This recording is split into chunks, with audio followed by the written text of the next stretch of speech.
Some secrets don't fade with time. They sharpen. A book written in a language the earth has never spoken. A map carved into a desert, visible only to the sky.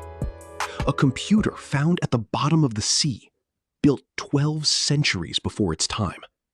And a cloth that seems to hold the photograph of a dead man. Tonight, we don't just tell stories. We step into the space where history cracks open. 7 mysteries, 7 forbidden questions, and one terrible possibility that we have been lied to about the real past of this world. It starts with a book, 240 pages of ink and skin, found in an Italian monastery in 1912, but written 600 years ago. Every page is filled with a script no human has ever decoded. Not cryptographers, not artificial intelligence, not the greatest linguistic minds in history. The drawings show plants that don't grow on any continent, star charts that medieval Europe had no right to see, and women bathing in a strange green liquid, connected by tubes and pipes, as if someone sketched a technology that was not supposed to exist yet. Some say it's a hoax, a medieval trick. But then why does its internal structure follow real linguistic patterns? Why does it resist every code-breaking algorithm we throw at it? The Voynich manuscript smiles at us from the dark. It knows something, and it has no intention of telling. Now, leave the book and walk into a desert in Peru. The ground is scorched, the air dry. On foot, you see only shallow scratches in the dirt. But when aircraft first flew over this plain in the 1930s, the pilots looked down and their hands froze on the controls. Beneath them stretched over 300 geometric shapes and giant figures, a spider, a hummingbird, a monkey, a human, cut into the earth with impossible precision. Some lines run straight for miles, but the Nazca people could never see them from above. They had no aircraft, no balloons. So for whom did they make these colossal drawings? Astronomical calendar? Water map?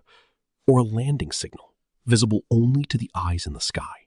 The desert has kept its secret for 2,000 years, and the wind has not dared to erase it. From the desert, we go to the oldest of tombs, the Great Pyramid of Giza. A monument so precise, modern engineers still cannot explain how it was built 4,500 years ago. In 2017, scientists using cosmic ray imaging discovered something astonishing. A vast hidden chamber, as long as a commercial airplane, sealed deep inside the pyramid. No door, no passage leading in or out. What is trapped in that stone heart? And then there are the narrow shafts that point directly at specific stars, Orion, Sirius, as if the pharaoh's soul was meant to travel along a celestial roadmap. Was this a construction corridor, a treasure vault, or a room never meant to be opened by human hands? The Egyptian authorities refuse to let anyone break through, but the void is there, waiting. Now drift across the Pacific to Easter Island, the most isolated inhabited place on Earth. Here, hundreds of stone heads stare out to sea. Some are 13 feet tall, others rise to 30.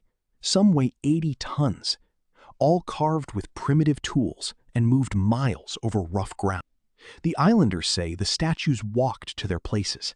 Science dismissed that as myth, until modern teams tried to move even one replica and failed.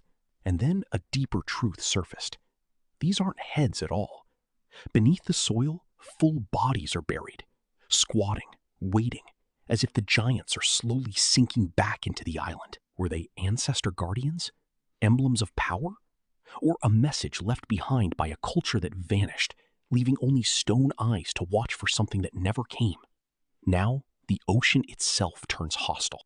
Draw a triangle from Florida to Bermuda to Puerto Rico, and you enter the Devil's Triangle, a stretch of sea where ships and planes erase themselves from reality. December 1945.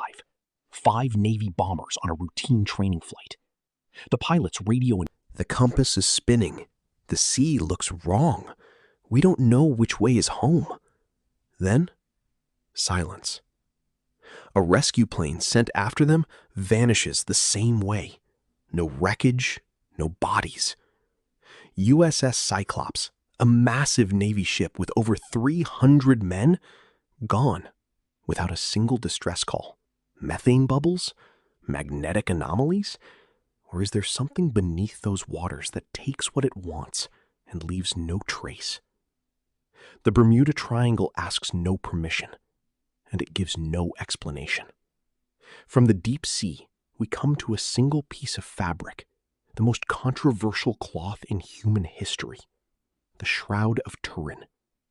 It bears the faint, ghostly image of a bearded man, naked, with wounds precisely matching the crucifixion of Jesus Christ, nail holes in the wrists and feet, scourge marks across the back, puncture wounds on the head from thorns. But here is what shakes the rational mind. When the image is photographed, the negative reveals a perfect three-dimensional portrait, a property no medieval forger could have conceived. Carbon dating placed it in the Middle Ages, but later researchers found contamination and repair threads that skewed the result. Is this the burial cloth of Jesus, imprinted by a flash of resurrection, or the greatest illusion ever crafted? Science and faith have fought over the shroud for decades, and the cloth just hangs there, refusing to give up its ghost. Finally, a shipwreck off a Greek island yields the most impossible artifact of all. In 1901, divers pulled up a corroded lump of bronze. It sat ignored for decades until someone noticed the tiny gears. The Antikythera mechanism. A 2,000-year-old machine built before Christ walked the earth. X-ray tomography later revealed 37 interlocking bronze gears arranged to calculate the movement of the sun, moon, and planets, and to predict eclipses with astonishing accuracy. It was an analog computer, a clockwork cosmos, made 12 centuries before anyone else invented such complexity. Who built it? How did that knowledge appear and then vanish without a trace? The mechanism is a scream from a lost world, a whisper that ancient people possessed a technology we cannot explain, unless something or someone taught them. A book that refuses to be read, a map drawn for the sky, a sealed chamber, a walking stone, a sea that steals souls, a cloth that may carry the face of a god, and a computer that should not exist. These are not just puzzles. They are fractures in the story we tell ourselves about who we are. And the real terror isn't that we have no answers. It's what might happen if one day we find them. If you feel that cold pull of the unknown, then subscribe. Because next time, we go deeper, where the mysteries don't end. They only